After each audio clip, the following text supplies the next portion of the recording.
Hello, everyone. I do hope you are having a good day. I'm doing good my end. I have been indoors all day. I think I'll be keeping it that way. But I wanted to just touch base with you as it relates to dealing with darkness. And the darkness in question we'll be talking about today is dependence. So, as we've covered in previous episodes, darkness is the absence of light. And one of the definitions that I found of dependence is as follows: it's the state of relying or being controlled by someone or something, reliance on someone or something for financial support, addiction to drink or drugs. So we won't cover all of that, but I'll do my best to cover some of it. Okay, so I'll just start off with a story. So the other day I was speaking to a young person, and he had such great plans. He was telling me about his plans in terms of like what he wants to do when he turns 18, how he wants to celebrate. So he's planning to go clubbing, planning to go out with his friends and get drunk. Now I asked him, I was like, "Do you know what the Bible's perspective is on getting drunk?" And he was like, "No." And I was like, "You can drink, but you're not allowed to get drunk." And I explained to him that when you're drunk, you are not in control of what you're doing.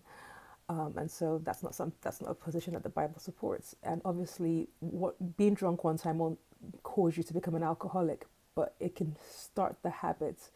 It can form the habit, and then you become an alcoholic. Like as you keep as you keep doing as you keep drinking and getting drunk. So I explained that to him, and he was like, he knows loads of alcoholics that are happy, and he's only a young person, so I don't know where he gets that from.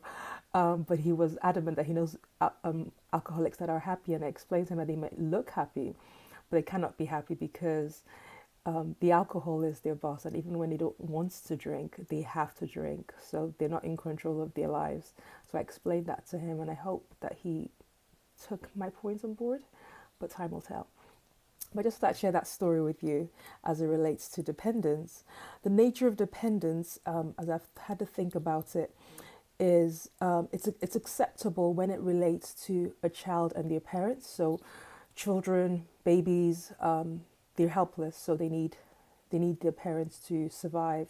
The baby needs their mother and father to thrive as a child as they're growing, and children going into teenagers, into being teenagers, they also need their parents. But eventually, there is a level of independence that starts to happen. So dependence is okay for children. It's also okay if a person of faith decides to depend on God, because that's a higher power. So that's fine as well.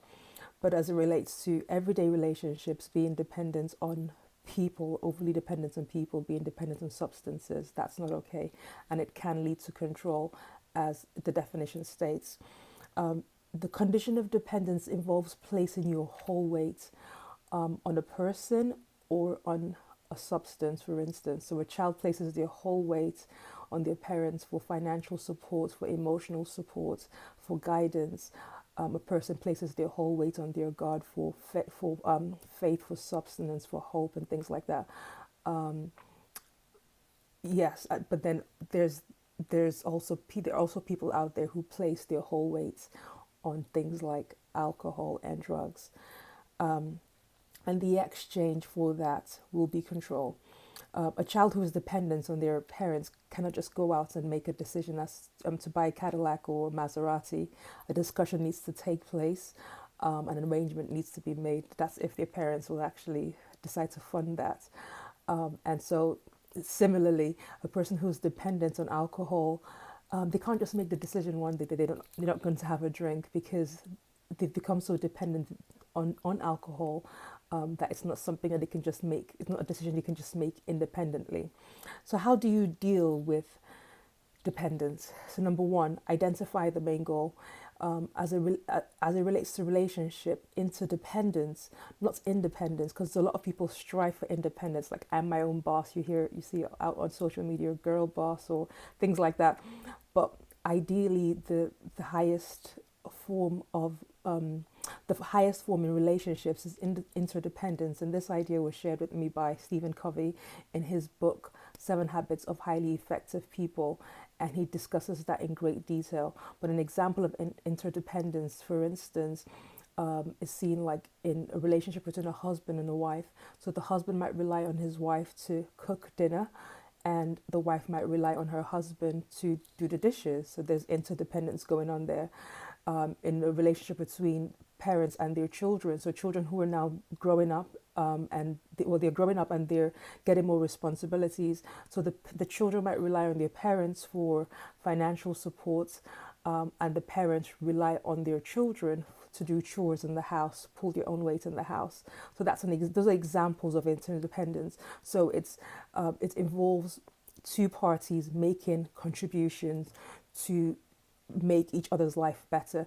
The contributions might not be 50-50. So like paying the mortgage on a house is not the same thing as doing chores and doing dishes in the house. However, it's of great help because that's one less thing that the parents have to do. So that's the nature of interdependence. And if you want more information on that, please check out Stephen Covey's book, Seven Habits of Highly Effective People. It's an excellent book. So identifying the main goal, and that's interdependence. Next, admit or assess and admit whether you are dependent. So do you need alcohol or drugs to get through your day? Do you have to work every hour of the day to feel relevant? Do you feel helpless and lifeless when you're not in the presence of someone you love? Do you have to ask permission from certain people before making decisions? These are all indicators of dependence. So what do you do after you've identified whether or not you are dependent? The next step is to take action. As it relates to relationships, start to explore things, interests that doesn't involve the other person. And I'm talking, when I say relationships now, I'm talking about friendships or even dating relationships. As long as you're not married, start to explore interests outside of the other person, things that you're interested in, things that doesn't involve the other person. Start to explore that and see how you get on. Start making decisions on your own. So start with small decisions and then go on to larger decisions. Obviously, if you are in a marriage relationship, your decisions will impact your spouse. So depending on what agreement you have in your relationships, you might have to discuss medium to large decisions with your spouse before making a decision. But that's obviously something that you would have agreed to before you marry that person. So that's different. But I mean, like in everyday relationships with friends or in dating relationships, if you find yourself being overly dependent on this person for love, for companionship, then start to explore interest and to form other friendships so that you're not overly dependent on just the one person. Yeah. And as it relates to substances, take action. So join the AA or see a drug specialist or go to therapy, because essentially substance abuse really, or substance dependence, is really a form of self-medication. It's usually an indication that something deeper is going on the inside. If you have to drink all the time, like just to get through the day, if you have to take drugs to feel in control or to feel some sort of control of your life, if you have to work every hour of the day to feel relevant, these are indicators that there are deeper issues going on. So therapy might be a good idea to actually dig deeper and to explore the hidden things within yourself that are causing you to act in the way that you are acting. So it's not just about behavior modification, it's about digging deeper into your heart and to find out the reason why you act in the way that you are acting. Yeah, so those are some of my tips. If you know anyone who this would benefit, please feel free to share this with them. This video will be going up on YouTube, so please subscribe so you don't miss out on future videos. Until next time, stay safe. Please follow the guidance over the Easter period, because we do want to get the coronavirus in control. Okay, have a good day. Take it easy. Bye.